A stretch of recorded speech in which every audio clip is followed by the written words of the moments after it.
No, but can they build it? I couldn't find it exactly, but I found at the bottom of it, I saw. We're just here for one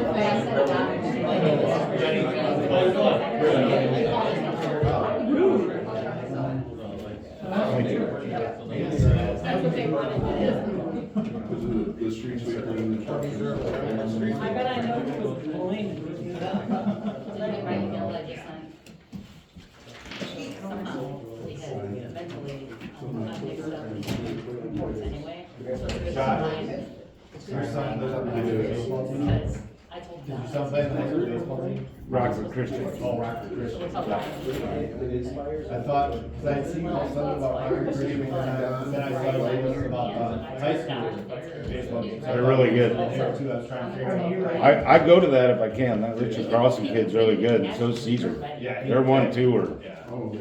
I think they're both mid-80s. So there's a kid on my team, his brother Joe, who played, I think he's a catcher. Okay. What grade is your son, Rockford Christian? Senior. In between my friends' schools. My friend's science teacher. Okay. Her kid graduated a year ago, and I think the other one is Do I pass that on to him? Junior. Okay. so juniors and sophomore in college.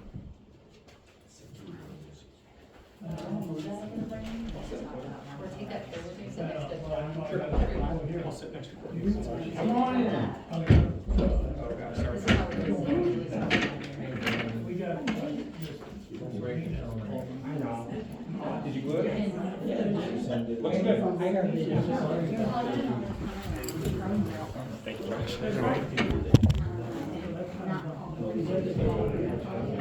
Fisher one. Yeah. Here's what everybody's looking at.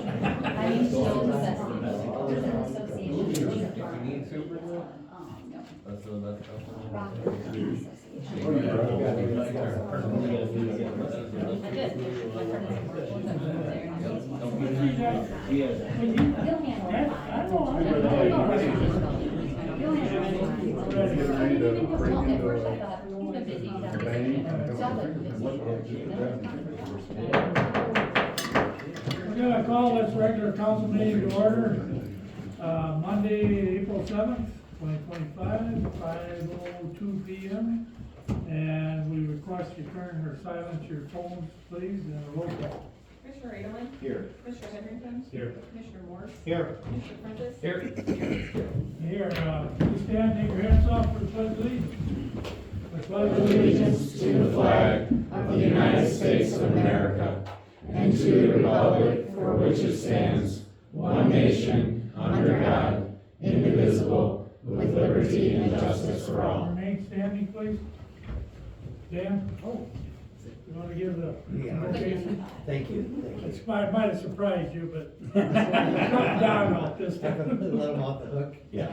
I'm Pastor Dan, I'm the chaplain for the fire and police, by the way, so, you wanna bow your heads and hearts? Good and gracious God, you have placed us into a complex world with very difficult decisions, but you have risen some of us to the top to be able to make those decisions on behalf of many people. We ask that you might bless this council and our community, that may continue to serve faithfully and selflessly. Watch over us and guide us in our decisions and our conversations this day and all days. Amen. Thank you. Okay. We're gonna need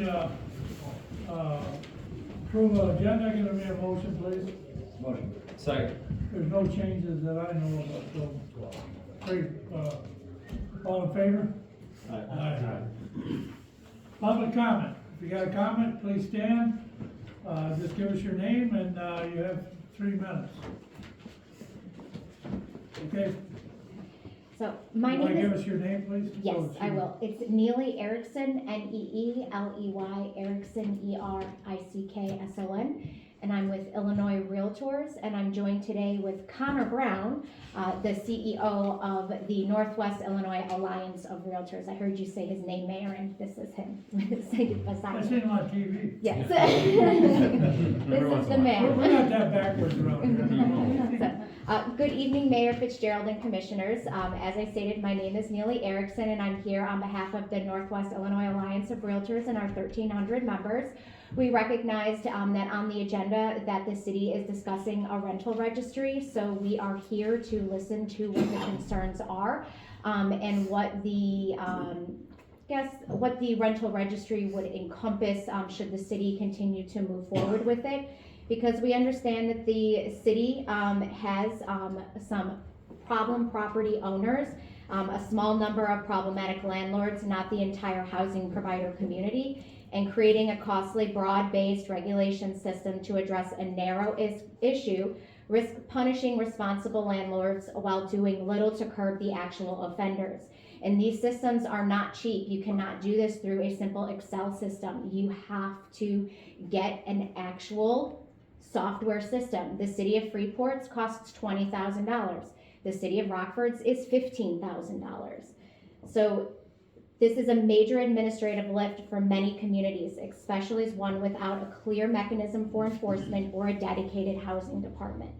South Beloit does lack the authority under Illinois law to license rental properties. That means any registration system adopted cannot legally be used to prevent someone from renting out their property. In practical terms, this means that bad actors will still need to be addressed through the same legal channels that the city has been using, through code enforcement, court proceedings, and nuisance abatements. A registration system alone does not create a new enforcement tool or eliminate existing legal processes.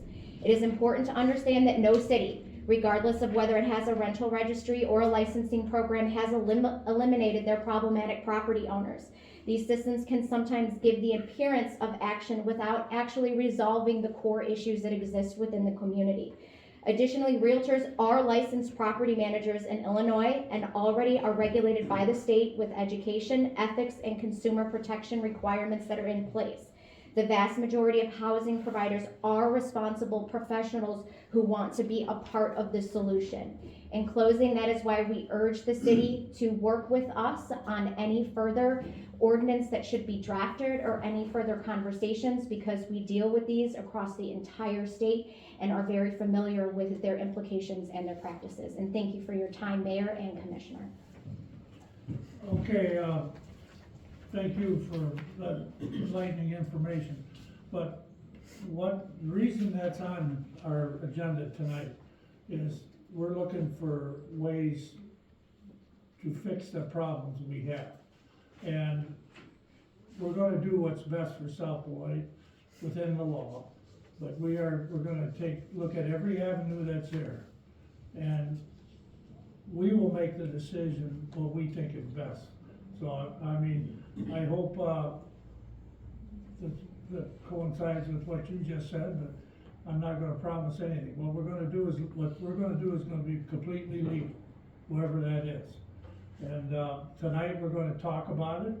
We're gonna make sure every council member up here, has some information to think about, to go home and to research, and come back in a month, or 2 weeks rather, come back in 2 weeks, give their ideas. We're gonna read, we're gonna listen to whatever anybody has to say up here or in the audience, and then we're gonna try to form a plan after that. This is something that's, it's been a problem. It's nothing new. We've all been here for quite a while, and it's something that I wanna get fixed, because it's not being fixed. And for 10 years that I've been here, it's only going downhill.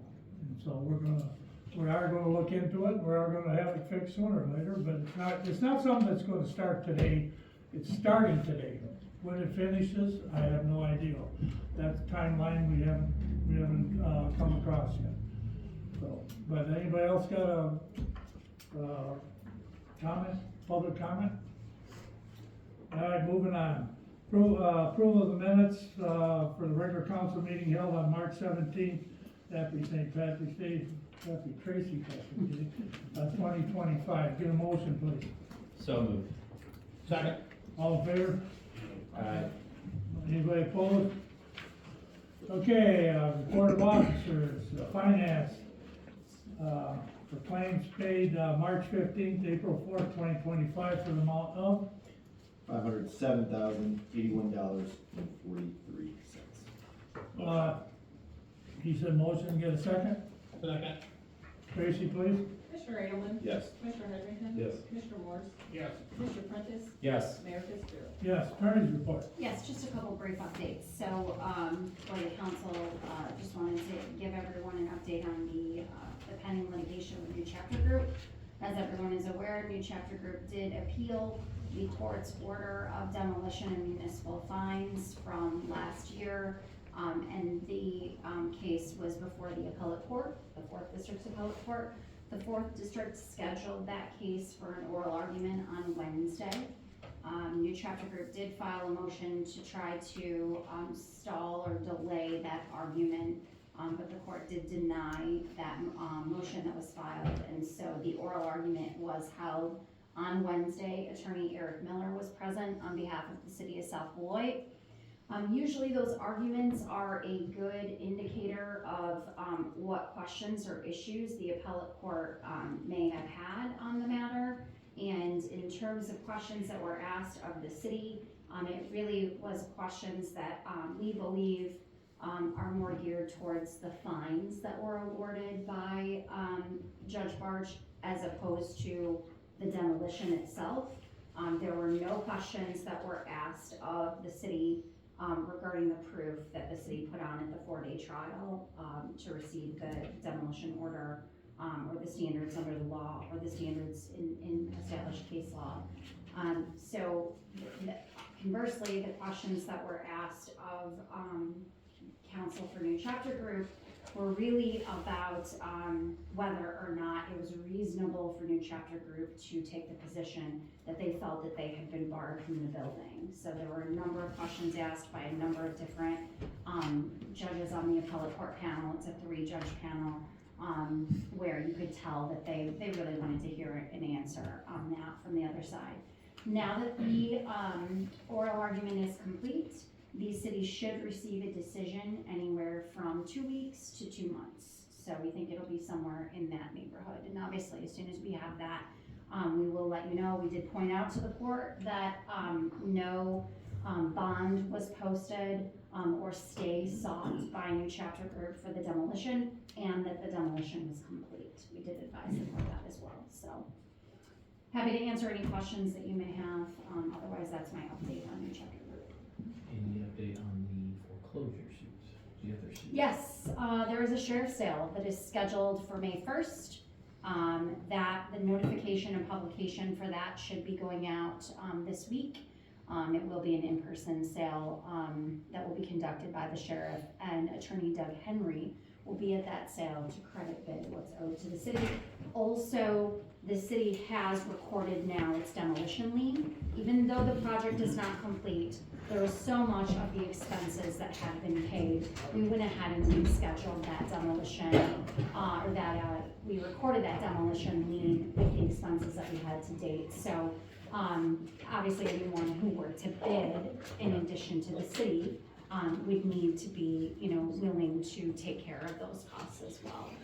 So, What do we estimate the total cost? I know we've talked about it, but it's the total cost total of the cost, demolition? yeah, demolition and all the liens what on were the the- property. I think after the asbestos 1.3. abatement came in, it got really close to 1.3 or just there short of. Mhm. Okay. I think originally it was 1.2 and it was almost a, Do they have to, in the sheriff's sale, cover the fines that are on the property as well? or- No, the sheriff's sale is for the foreclosure case that was filed for the, unpaid, sewer bills and mowing bills and, the city's costs for that suit. So that is what would need to be covered by the, by anyone who essentially came to bid on that. But again, that wouldn't provide clear title. The only thing that would provide clear title would be an amount that took care of the memorandum of judgment, which is that $8 million in fines, and then the roughly $1.3 million demolition costs. Okay. So they can't sell it with us.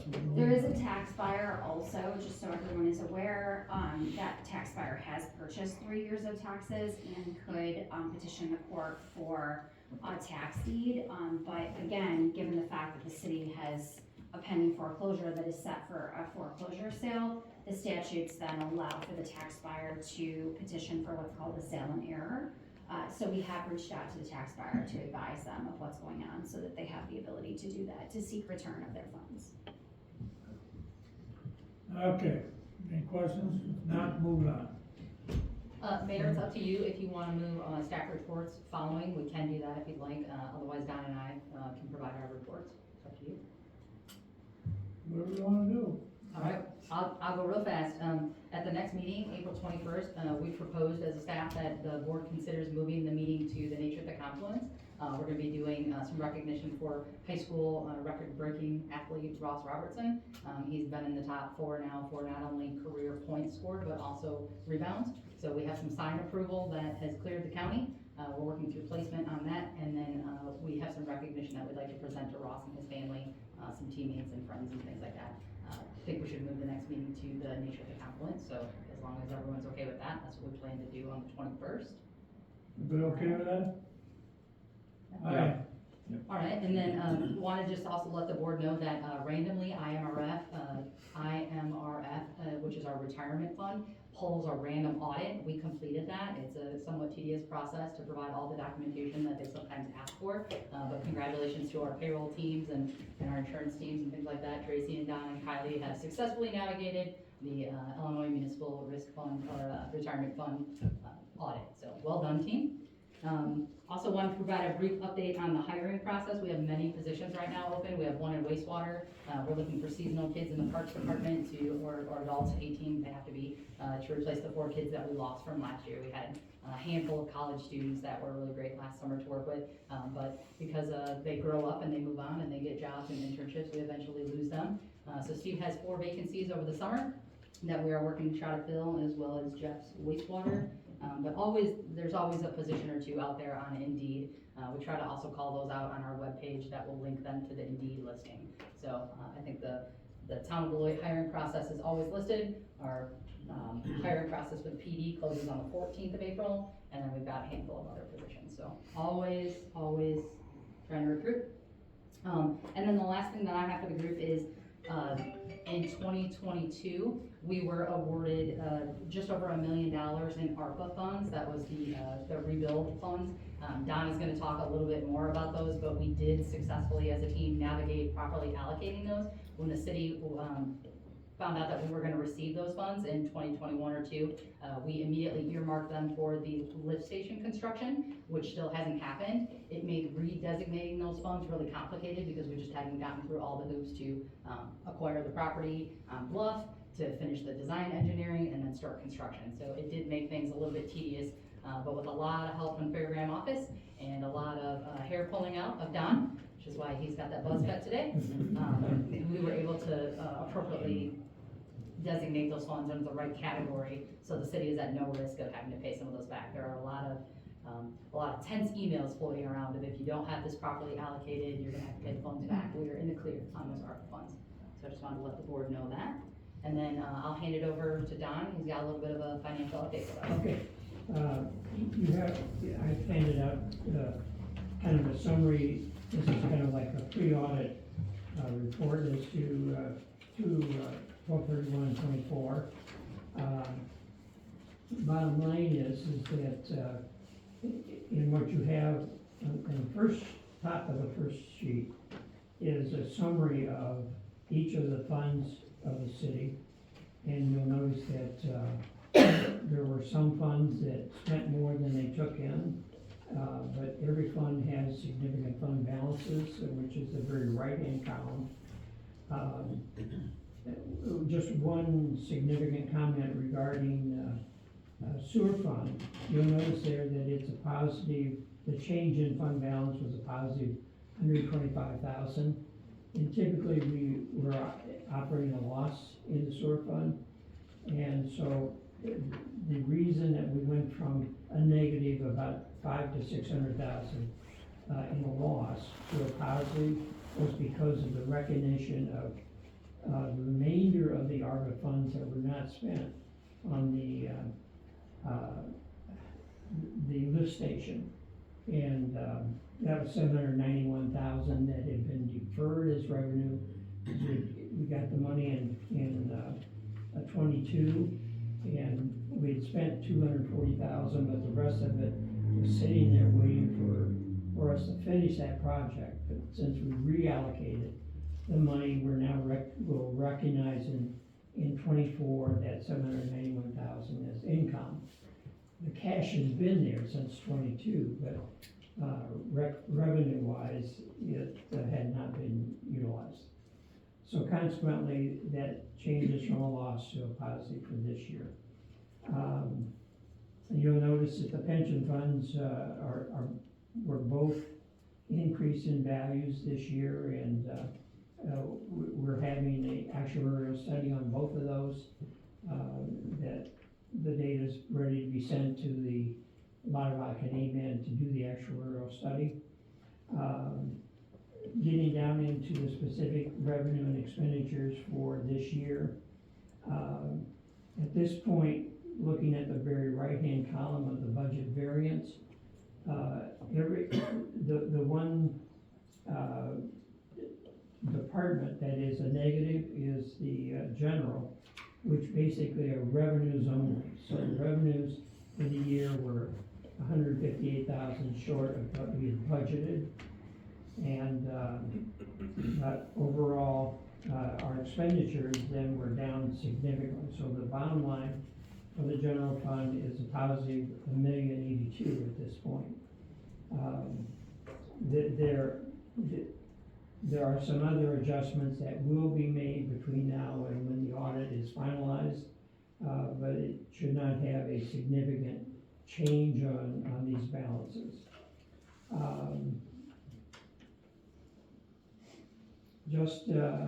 Going to the next page, actually, the third page, if you'll bring that page over so you get to the bottom of the investment. You'll notice at the very bottom, you've got a whole year. This report is a rolling 12-month period. But of significance, you'll notice that the net changes for the last several months are negative. And basically that's somewhat typical. It's higher this year than normal. And as a matter of fact, you'll notice that at the end of that 12-month period, we actually spent more than we took in by $1,124,000. And that compares to the same period a year ago, where we had a positive $1,716,000. And part of that is we have a lot of projects, including the Garden Hotel, that were major expenditures that were completed in this last 6-month period. So it just points out some of the issues that our fund balances are still rather significant. And one of the things that I was going to point out on the first page is that interest income for the year was $1,078,000. And last year was $789,000, the year before that, $157,000. And the significance of that is interest rates. And interest rates are on the way down, so that we would expect in 2025 that number will be less. If rates continue to go down, that number will continue to decrease. And as a result, that put more and more pressure to control expenditures. I think that's pretty much all that I have. Any specific questions that you might have? When you add them all up and you subtract everything, how did we do last year? Very good. At this point, the general fund, going back to the first page, the general fund change in fund balance is $1,082,000 as it stands right now. I believe it will go down a little bit more, potentially another $100,000, but it still will be somewhere in the neighborhood of $1 million. There were some other funds that had negatives that were planned expenditures, so bottom line is that we had a good year. Any questions? Any idea how much the dispensary income went down? Off the top of your head? Do you have any idea off the top of your head how much the dispensary income went down? I do not. Okay. Well, I have a pretty good idea, but it's, because of the legality on cannabis revenues with the sole source, Okay. we're not able to divulge that. Are we getting some from the new dispensary yet? No, Next month. no, we don't know what that number is. I should get that. There was a slight increase last month. We did get some numbers on the, on sales tax. We don't know if it's for 1 month or if it's 2 months. We're hoping it's for And that one. was around 130,000. So I did the math, and if we had to try to figure out from the Department of Revenue if that's covering just January or if that was for January and February. If it was just January's number, then our million that we guesstimated is under by about $500,000 if we receive the same amount all 12 months. So we're on really good track. If that was for 2 months, then we're more likely to receive 750,000 instead of the million, which would make our guesstimations under. So still don't know for sure. The number that we got, I'm really hoping it was only for 1 month, and if that's the case, we did really good. If not, we're gonna hope that it upswings as the months go on. Yeah. So we'll be short of $1 million. We did get a distribution. In fact, it was today that it was released. You weren't supposed to It's talk not about it in today and our put us account. on the spot, Don. I would've had better numbers for you.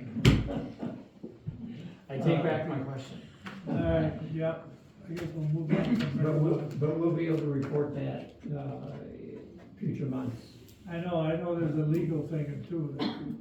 I mean, you can report about a lot of things, but you can't report about how much you make on marijuana, which doesn't make sense to me, but I don't make the laws there. Well, there's a lot of issues, particularly in sales taxes, where you have sole sources that they do not allow you to, release the information. And, up until the first of the year, that's what we were. Okay, anybody else? All right, moving on. We're gonna start our new business, and the first thing will be, discuss and approve hiring Paul Reed as Detective Sergeant for the Police Department at a rate of $44.92 an hour, and we need a motion. So moved. Second. Okay, any discussion on this? Does Paul have a speech ready to go? Well, we gotta vote on it first. We gotta vote on this, all right, we're gonna vote on it, Tracy? Commissioner Edelman? Yes. Commissioner Heatherington? Yes. Commissioner Morris? Yes. Commissioner Prentice? Yes. Mayor Fitzgerald? Yes, okay, Chief, it's all yours. Okay. You guys take the floor here. Thank you, yeah. I guess Sonia has dubbed this day National Paul Reed Day, I think initially, but then we went to Worldly Paul Reed Day, so it's a proclamation. Global Paul Reed Oh, Day. So, We thank all you. agree. As your chief for the last 6 years, it's always been one of my top priorities to create this position of the detective sergeant. We have patrol sergeants, as you know, but I think to make our department more efficient, I've always wanted this new position created, so I thank you for allowing us to do this. We have a top-notch candidate. Paul Reed threw his name in the hat as our detective. He went through a promotional process. He passed the written test, flying colors. Then I brought in 3 police chiefs from other agencies in Winnebago County. They were extremely complimentary of Paul Reed with his answers. So I'm very confident we have the right person for this job. Paul is a 20-year veteran with our department. He is highly trained, arguably probably one of the most trained personnel in our department. He's always seeking out training, new ideas, new equipment. The most recent one though, for equipment wise, I had to pull the reins back a little bit because it would have cost us like $25,000. So I appreciate the enthusiasm, but sometimes I gotta pull back a little bit. You gotta try. You gotta try. he's just top notch. When I talk about Paul, he truly is top notch. Just a wealth of knowledge. He's always willing to answer questions that we have, always available. And in addition to his day-to-day investigative duties, he is a member of the Illinois Attorney General's Office, ICAC. It's Illinois Internet Crimes Against Children Task Force. And in addition to that, he's on the Winnebago-Boone County Integrity Task Force. And they get called out when there's like a critical incident or a shooting, perhaps in another jurisdiction. So he stays very busy, very happy to have him as a team member. I'm very proud of you, and we'll get on with the show.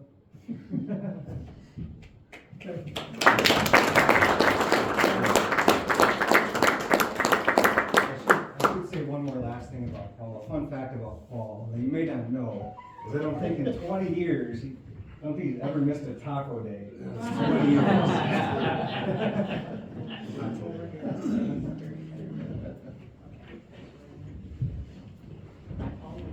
Do solemnly swear Do solemnly swear that I will support that I will support the Constitution of the United States, the Constitution of the United States, the Constitution of the State of Illinois, the Constitution of the State of Illinois, the Code of Ordinances of the City of South Beloit, the Code of Ordinances of the City of South Beloit, the rules and regulations, the rules and regulations, practices and procedures practices and procedures of the City of South Beloit Police Department, of the City of South Beloit Police Department, and that I will faithfully discharge and that I will faithfully discharge the duties of a detective sergeant the duties of a detective sergeant of the City of South Beloit of the City of South Beloit to the best of my ability. to the best of my ability. So help me God.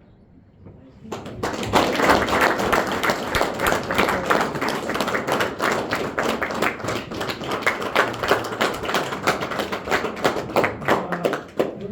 Your family can come up and Sonia or one of the girls. I know I will. Take pictures.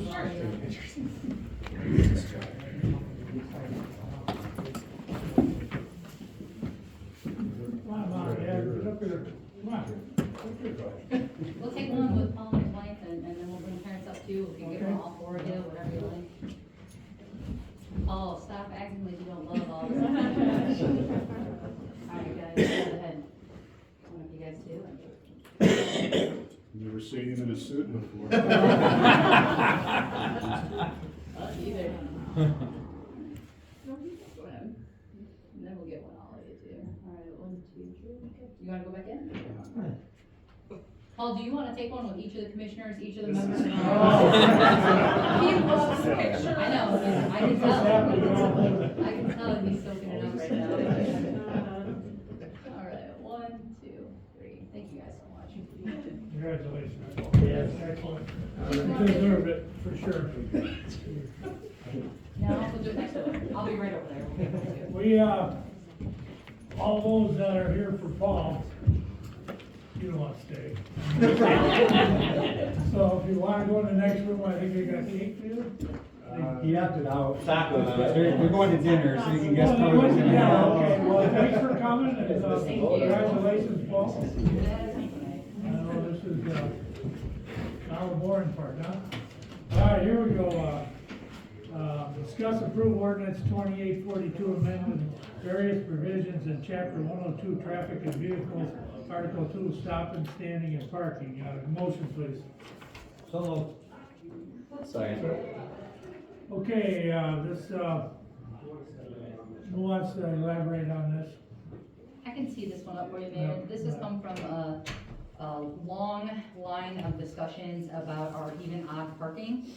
We have never really had anybody compliment the way that our even odd parking works, or anyone from our police department really think that it's easy to support. It's always been a difficult matter. So for a long time, Commissioner Morris and I have been kind of brainstorming here and there and talking about different ideas. One of the ideas that came up when we asked some of the patrol to chime in and give us some potential ways was to consider, we know that we need to have even odd parking because there are just so many roads in South Beloit that are too narrow to get an engine down or an ambulance down, plus one car. So to have, if we risk having cars on both sides of the road and then having to have emergency vehicles go through that, there are, quite frankly, quite a few roads in South Beloit that we just wouldn't be able to navigate. So we know that we need to have it in certain local roads. And one of the ideas that has come up is to consider a even odd month parking, so that not, every single day our residents having to move their car from one side to the other. It would be even months, you park on the even side of the road, and the odd months, you park on the odd side of the road. Just kind of lengthens that period, but evens out the wear and tear just the same. There are gonna be a handful of times of the year that this creates a complication, and that'll be, during snow plows, we'll still have emergency snow event parking where we would have all vehicles removed. And then there's also gonna be some times where we may have to do, maybe Illinois American Water is doing meter repairs, or our streets department is trying to get out and sweep when all the leaves fall. There's going to be a handful of instances where we may have to put up some temporary parking, like, hey, this week, please don't park on this side of the road from here to here as we prepare to do maintenance or things like that. So there's not really a perfect way. This is not a fun ordinance, but when you have an old town with some old roads and there's not a lot that you can do to navigate that, this was the idea that really, I think, if I could speak for the chief, I think it was something we were all willing to kind of compromise and try. So that's what you have before you is an ordinance. Roxanne, am I missing anything? Yeah, go ahead. I just noticed that, the revision that we worked on following chief's comments to the ordinance didn't make it into the packet.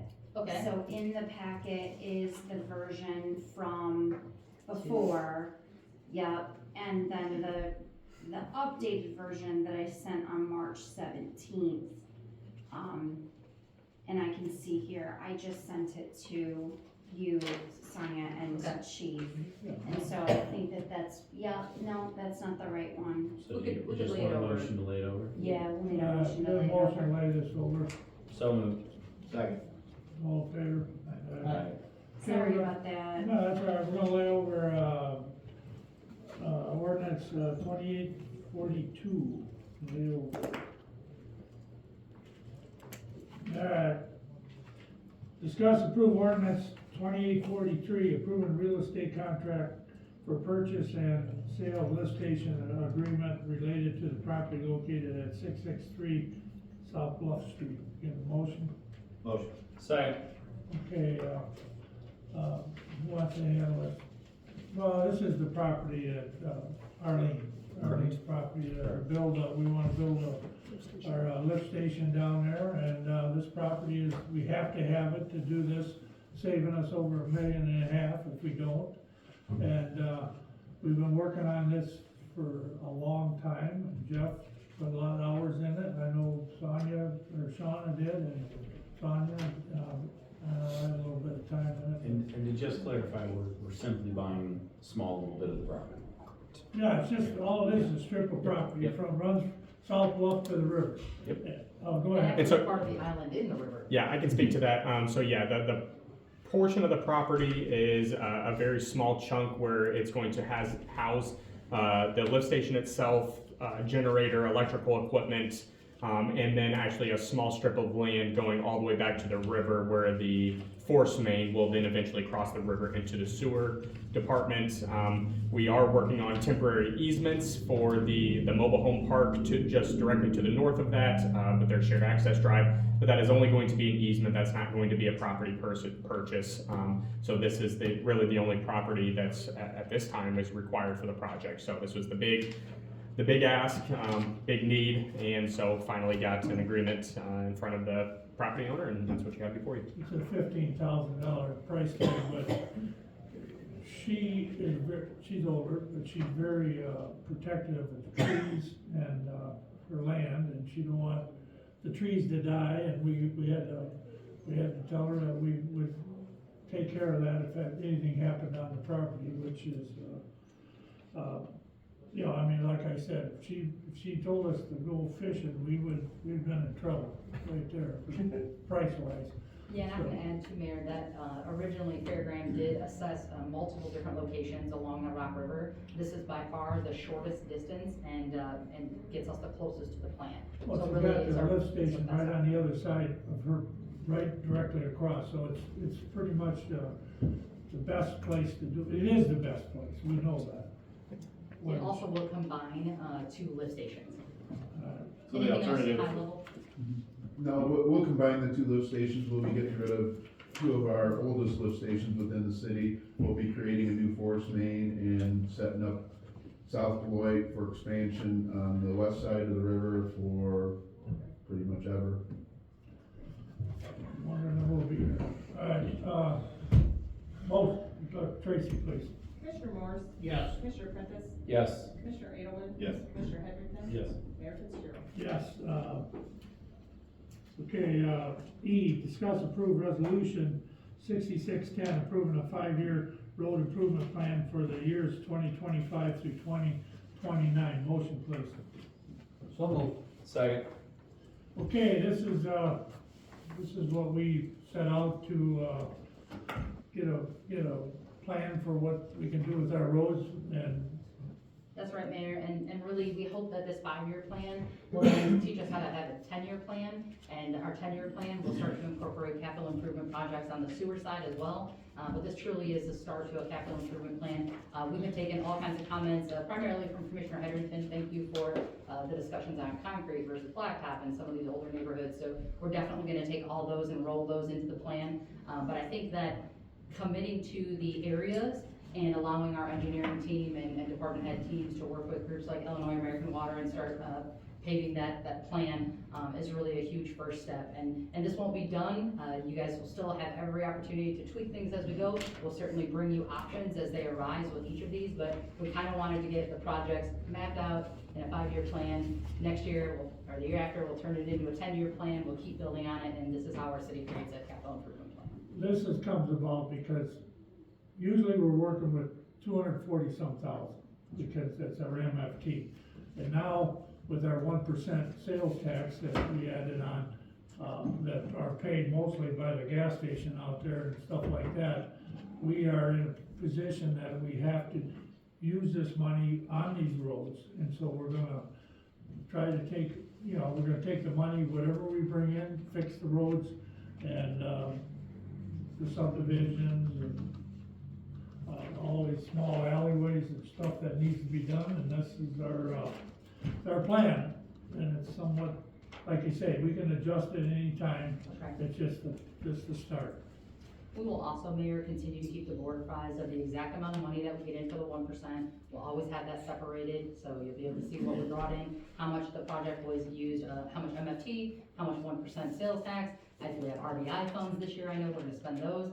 So every project that we do complete and put out for bid, we'll continue to keep the board in the loop on, hey, blank amount is coming from the 1%. We'll keep that record keeping straight down as already created last year. We created a separate line item, so we'll continue to keep the communication clear as the projects. That'll be noted all the time. Whatever money comes in, there will be, and every month will be put down on our list so everybody can see it. Anybody else? Tracy? Commissioner Prentice? Yes. Commissioner Edelman? Yes. Commissioner Heatherington? Yes. Commissioner Morris? Yes. Mayor Fitzgerald? Yes.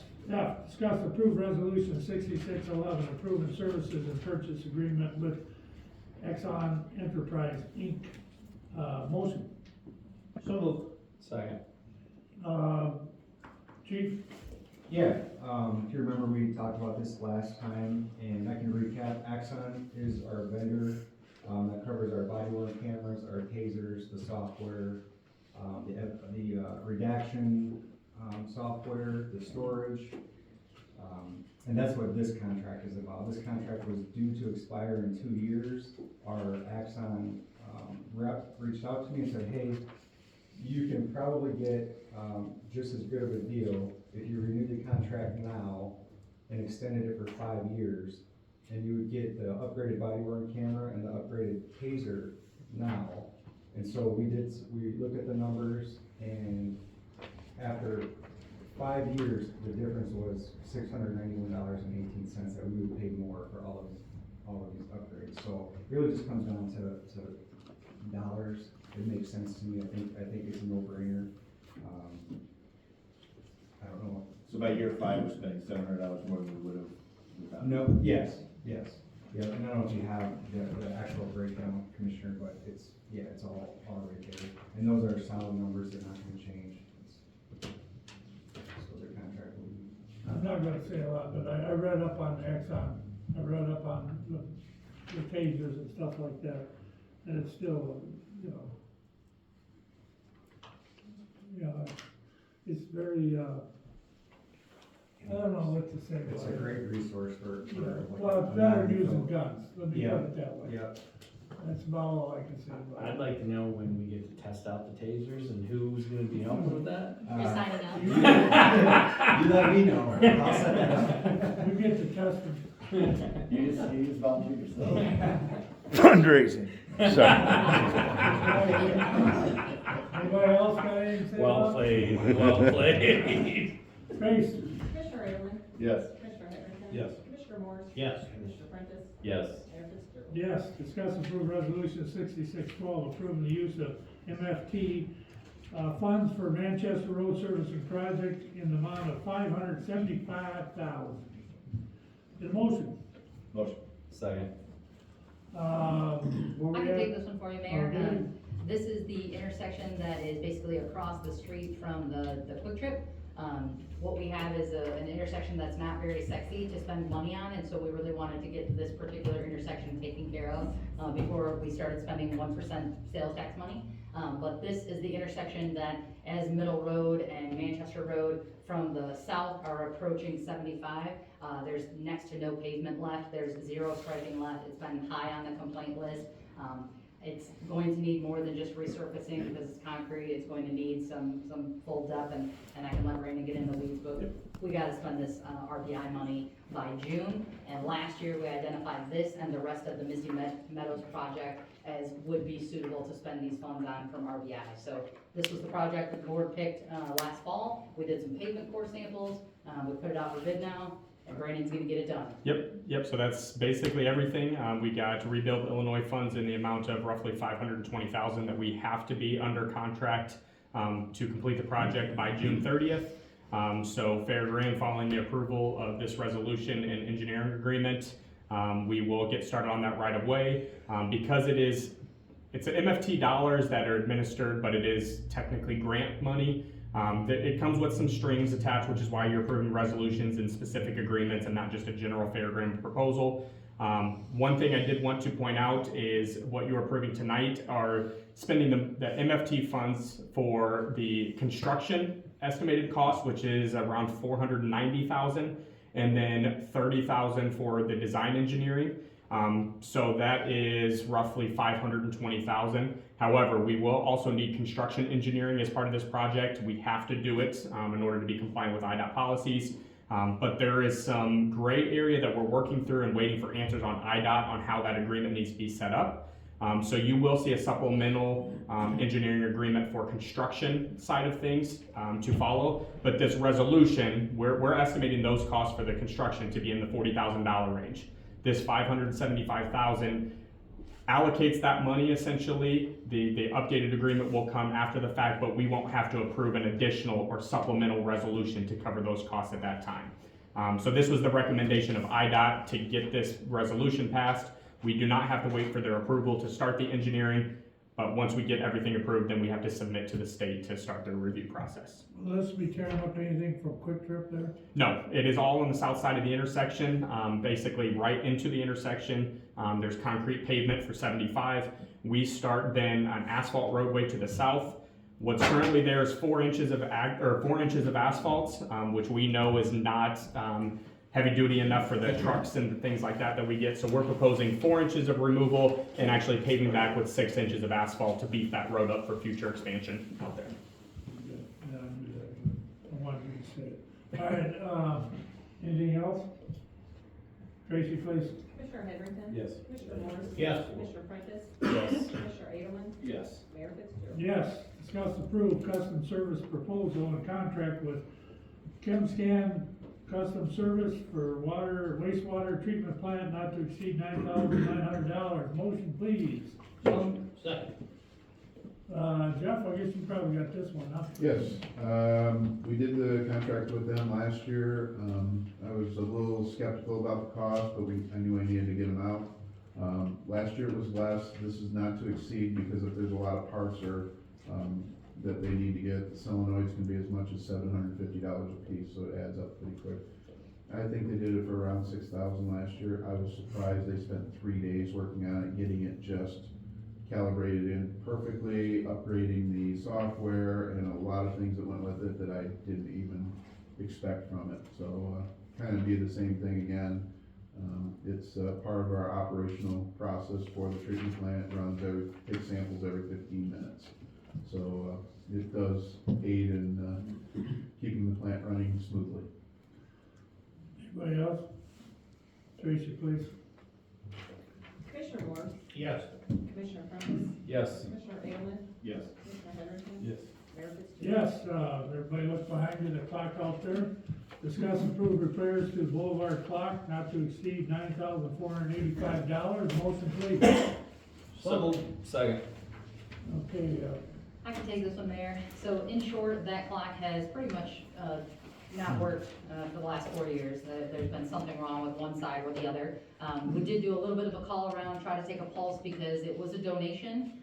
It was in honor of Mayor Palmer or Commissioner Palmer.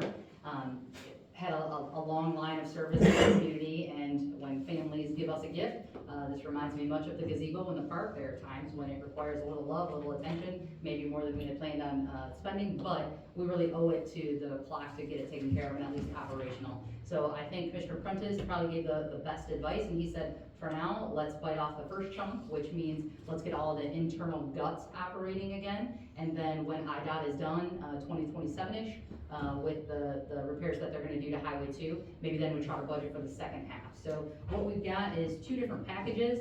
I'm proposing that we do kind of just that. I did a little text around, it wasn't a hot topic or anything, but from the gauge of the group that I was able to get, the internal components will include a new timepiece, dial gears, not digital, it's the mechanicals, hands, a master clock controller, junction box, and other related equipment for $9,485.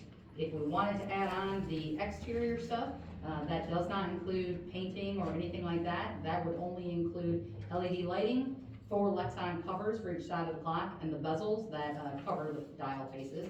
And that would be for an additional $6,098, coming to a total of $15,583.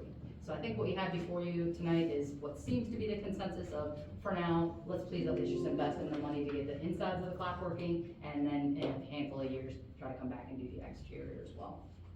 okay, what do you think? Who wants to, I came up with the idea, so you got, you know where I stand. do what?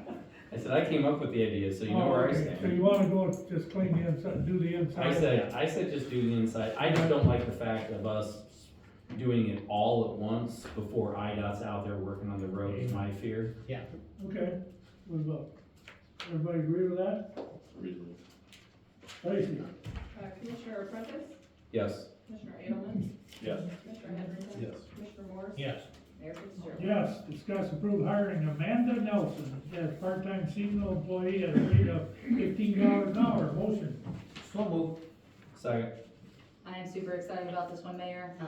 This is an interview that I actually sat in with Roxanne and her team. They were considering bringing on some part-time help. Mandy was an applicant for that. It did not work out for her office. They don't have enough work to keep her busy, but Roxanne said she would be ideal for document destruction process. So Tracy and I brought her in. We did an interview with her here. Mandy is a pre-law, very aggressive go-getter student who's doing a great job in college right now, but looking for summer work. And we have a lot of paper in this building that needs to be through the process of document destruction. So Mandy is going to spend every bit of her long, boring summer in City Hall applying to destruct various documents with the coaching and training of our legal team. So this way we pay our legal team, a handful of hours to make sure that Mandy's comfortable. We'll probably give her some exposure and other things that would not be charged to our clock. She would do that on her own as a volunteer if she wants to see traffic court on a day, but we are so excited to have someone dedicated to thinking about document destruction. So long as we don't have to do it, I suppose. Yeah, and that's the truth, compared to other, is a whole other soapbox, but I know. every department really is short-staffed. Every single department in the city of South Beloit could easily justify one more full-time person, and this is just one of those things that it's a really easy job to push onto the back burner. Once you start digging in, you need to stay on it, you need to dig, you need to not let up, and Tracy and her team just don't have time for the document destruction process with the day-to-day. We need this help. Okay, anybody got anything to say about that? If not, let's, Tracy, please. Commissioner Edelman, Yes. Commissioner Heatherington? Yes. Commissioner Morse? Yes. Commissioner Prentice? Yes. Mayor Fitzgerald? Yes, discuss, possible ordinance regarding, registration process for rental property. This is just a discussion. This is something that I brought up. I brought it up because I've been sitting in code meetings for quite a few years here. And, when we're in the code meetings, we got people that buy these homes around here that are, I'll call them absentee landlords, because they don't live in this town. And we have them brought, and we sit at that table once a month, and we discuss the code violations, and we had last Wednesday, we had one that had owed us $40,000, and now he wants to settle for $10,000. And, how did he get to $40,000? Because he just didn't pay, and we just kept by penalties. But he owns multiple houses in this town, and some of the homes they're single dwellings, but they have 2 to 4 families in them. And but that ain't all of it. Some of this stuff is disclosures, like somebody will sell a house, and they'll have code violations, and they just sell the house and people get it, and all of a sudden, hey, who's gonna pay us? You know, and that comes to play. Another deal is where we have these homes that are, you know, people abandon them, and then the bank gets them, and the bank sells them for $6,000 or $8,000, and somebody comes in from out of town and buys these houses at fire sales. And once they buy them at a fire sale, they rent it out, and what I like to do, I like to have every house that's bought and sold in this town as rental property, has to have inspection by the Winnebago County. I mean, but this is just my idea. All I'm saying is I want everybody to think about it, think about how we can deal with this. And this is like, she brought it up to us, but, vacant lots, here's another thing. We have a home that's abandoned, nobody wants to buy it because they're like up on Getzow Street, that little house that was there that burned down. What happened? Sat there for 5 years across from the school. All of a sudden, we go in there, we pay $15,000 to have it tore down, get rid of the asbestos and everything else. But the problem is with that, is that's a small lot, and we got rules that you can't build on a small lot. And that's why I said this is a picture of, when I handed out, these are pictures of up on Sherland Avenue where they bought, these lots are small, they're very small. They don't even have room for 2 driveways, they got room for 1 driveway. And Beloit allows them to build on there, and they build a 2-family or 2-story house on there. And I don't know if it's to change our way of thinking about small lots and why, as long as it's the same footprint, I don't see any difference. If it's the same footprint, you know, if you have, where you don't have, you know, the water runoff and all this stuff, it's all the same, so it doesn't change.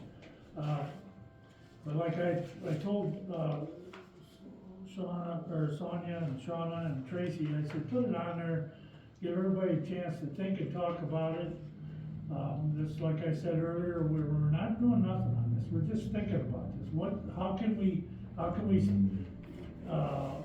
approach these absentee landlords that don't take care of their property? And, most homeowners that live in this town, even that lives in these small houses, they take care of it because that's their home. But if you live in Roscoe and all of a sudden you got 15 houses up in South Beloit, which you wanna fix, you collect your rent all the time, but you don't fix your place up. You just leave it, and as long as the siding's okay, nobody's giving you a code violation, that's the way it stays. And everybody talks about beautifying South Beloit and how you're gonna come into South Beloit and want everything to look nice. And here, if you come down Gardner Street, and I bet you on the 25 houses on Gardner Street, 20 of them are rental properties. And this is not gonna change if this is the way we deal with it. So we're gonna have to figure out a way, if we want it to change, to deal with it. And I don't know, anybody else, say what you want. Go ahead. So, thank you, Mayor. So this is something that, we've talked about internally as a team with staff in the past. You know, we are having a significant issue primarily with rental properties in the city of South Floyd in terms of, chasing contact for who the current owner is. Oftentimes, we're finding that it is changing, you know, many different ways through different LLCs or different corporations, even before the city is aware. The city should know, the council should know that the city does have a Clearwater inspection form that most of the title companies are pretty good about ensuring that buyers and sellers in their real estate transactions are getting that filled out, getting that sent to the city, along with our sewer certification form, provides us some limited information with regard to real estate transactions, primarily as it relates to with rental properties, you know, when or who the new owners may be.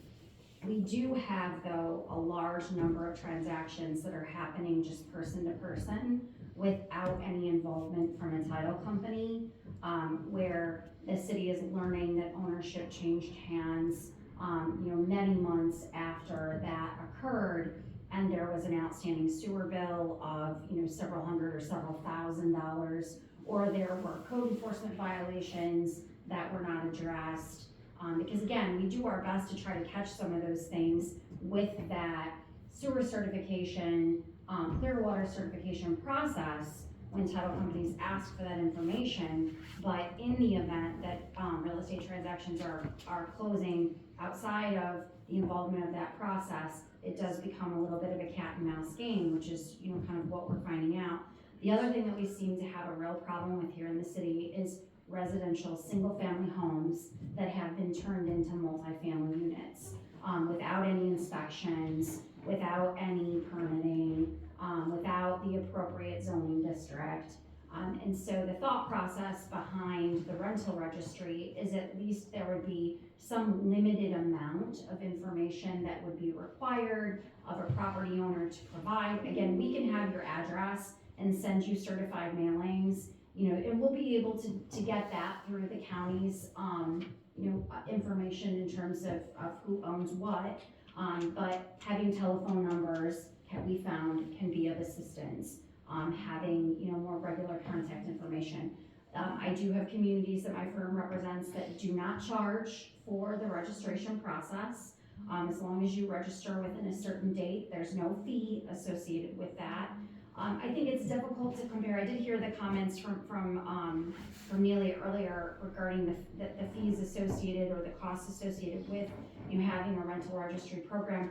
I don't know that at least what we would be suggesting here would require the level of software that larger municipalities may need. I mean, certainly I could see a community with, you know, over 100,000 residents like the city of Rockford requiring specific, you know, $15,000 in software in order to manage its, you know, rental property registry.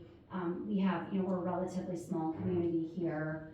We know for the most part where, you know, most of these properties are. Unfortunately, through tenants calling and saying, hey, you know, the toilet's not flushing, and then, you know, we send, you know, a crew out to determine, well, you know, we thought that this was a single family home, and there's, you know, it's been cut up 6 different ways to Sunday.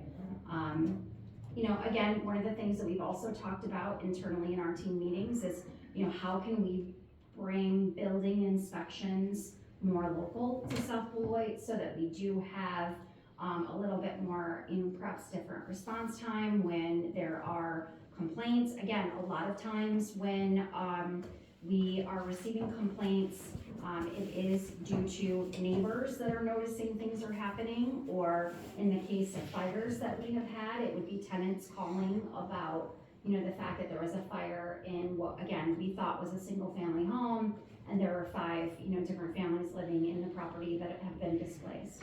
So really, I think the purpose of having some sort of limited registration would be simply for the purpose of having telephone numbers and contact data, where staff would be able to get a hold of a human being in the event that there was a need to have to follow up on something.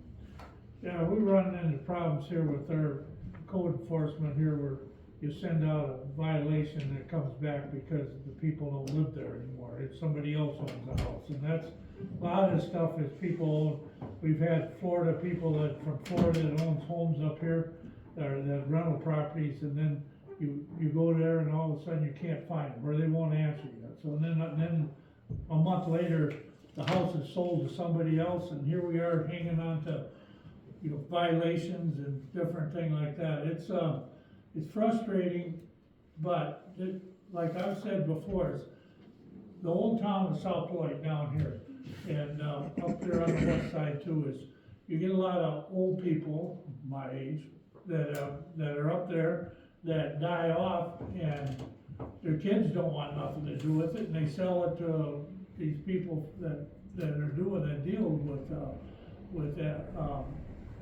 you know, with these apartment buildings and stuff like that.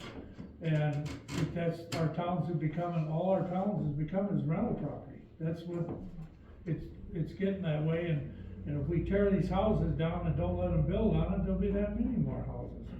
This is just a thought. I mean, all I brought this up is because I want people to think about it, and if you got a solution, anybody, just come up and we'll talk about it. I'm supposed to meet this Paul, what's it? Arena next Wednesday. Fine, I told him, if you got a good solution for a lot of this stuff, bring it up. We'll talk about it. We're looking for a solution. We know what the problem is, now we need a solution. And that's about, anybody else got anything to say? I'd say, I mean, a lot, honestly, but I know you. a lot of the things that you're saying, I mean, it does feel like South Lloyd kind of has turned into a starter kit for either home flippers or first time, I'm gonna dip my toes into renting a house, right? And they're not well maintained. I think that there is there has to be a solution somewhere, to help get these properties fixed up. I don't care if they're rental properties or not. Either. All I care about is that they look nice. You could walk up, 5-block radius and point out houses that might not even be rental properties, homeowners that don't take care of it. It's an epidemic in this town, that things need to be cleaned up. And I don't care how it happens, just that it happens. Well, this is, like I said, this is the starting point. We'll just deal with this as we go along. It's not an overnight, it didn't become like this overnight, and we won't find a solution overnight, so. Mayor, Yep, go ahead. would you like our office to prepare a draft ordinance and send it out to staff and council so that it can start to be a discussion started? Yeah, sure. Like I said before, help would be greatly appreciated, and, we'll see if we can fix the problem sooner or later. So, I think we can look at this from several different angles. The last time this come up, I told you I'm not in favor of it because I'm a property guy and property rights guy. But the bigger picture, some of what you're alluding to is the regeneration cycle of a neighborhood. And frankly, South Lloyd has been stuck needing regeneration for a long time, and some of what you talk about when you mentioned, the house with the older person that's passed away and it sells cheap, that's part of the cycle of regeneration that happens in the housing industry. One of the things that happens is when the neighborhood becomes so affordable, you get the influx of the landlords, you get things like that. So as our property values have been elevating for the last several years, that's gonna help with that. If we can find a way, to not focus on that, but focus on how to make the community or the housing stock healthier, I think that's a better play. I'm gonna bring up the tax rebate program that, I had brought up to you guys before. Well, South Lloyd School District shot it down. They're the largest taxpayer, and, they frankly shot it. Tax receiver. Not payer. Largest percentage of the taxes we collect is the South Lloyd School District, and they shot us down, because they are mad at some of the decisions that we've made. And it was, it's not how you run a school district, it's not how you make a decision that you're mad at another political body, so you're gonna vote something down that would help your community. But we can't change their opinion on that. So, you know, our tax percent for the city of South Beloit is 0.9799. The South Beloit School District, you know, is 5.50. So had we been able to get them on board, that would be a large plus.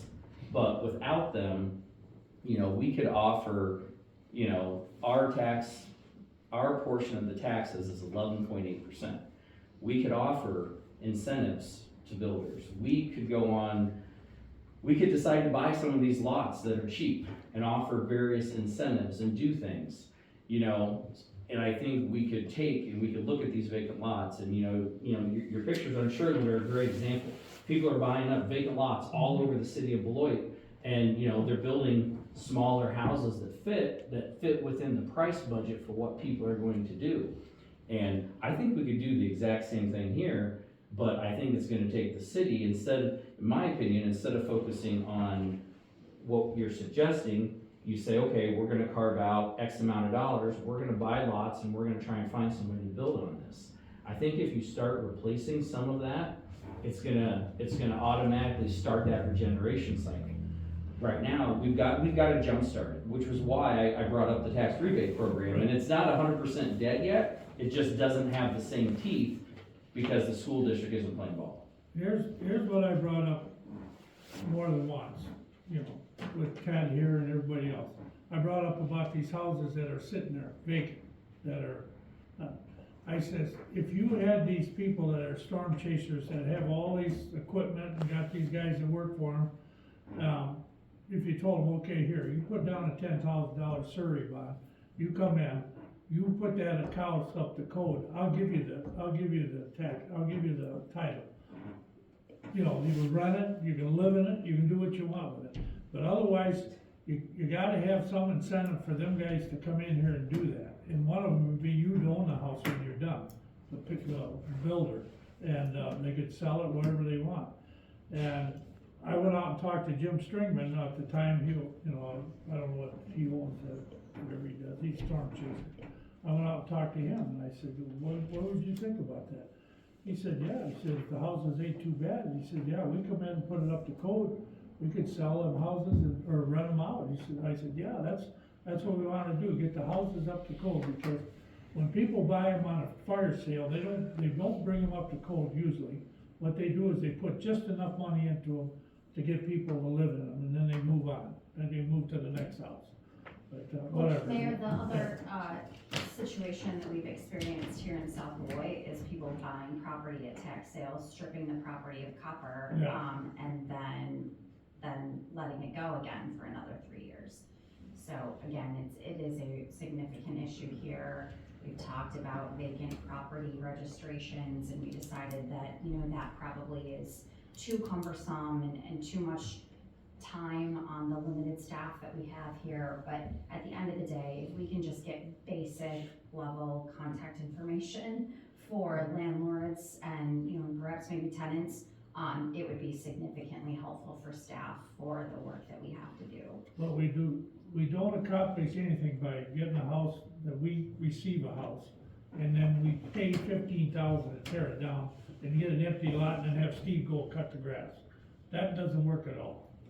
So it's gotta be, we gotta figure out something, and, well, everybody can think about An it. example of what I'm saying is Beloit 200 has Yeah, had a meeting with some of the landlords in Beloit, some of the larger landlords, and, you know, talking to them about how they wanna get out of the business. And some of these large landlords are retirement age, and they don't really know how to get out of business.